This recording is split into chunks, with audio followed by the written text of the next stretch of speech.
আসসালামু আলাইকুম। আজকে আমরা পানির পিএইচ সম্পর্কে জানব। পানির পিএইচ অত্যন্ত গুরুত্বপূর্ণ মাছ চাষের জন্য। মাছ চাষের জন্য সাধারণত আদর্শ পিএইচ হচ্ছে ৮ বা ৮-এর উপরে থাকলেই ভালো হয়।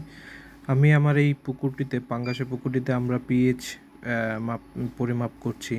এর জন্য পিএইচ কিট নিচ্ছি এবং পিএইচ কিটের মধ্যে পরিমাণ মতো ড্রপ দিলেই আসলে পিএইচের রেজাল্ট পাওয়া যায়। এই কিটগুলোর দাম অনেক বেশি হয়, তাই সবার কাছে থাকে না। তাই আপনার আশেপাশের বিভিন্ন ভেটেরিনারি যে ফার্মাসি আছে ওই জায়গায় পেতে পারেন আপনি এটাই। দেখতেই পাচ্ছেন আমার কিন্তু এই পুকুরে পানির পিএইচ কম, দেখা যাচ্ছে ৭-এরও কম, এখানে খুবই কম। সো এখন আমি কি করব, পিএইচ বাড়ানোর জন্য আদর্শ ঔষধ হচ্ছে চুন। এখানে 500 গ্রাম প্রতি শতকে আমি চুন দেব। আমি 2 দিন পরে পিএইচ পরিমাপ করে আবার আপনাদেরকে দেখাবো ইনশাল্লাহ।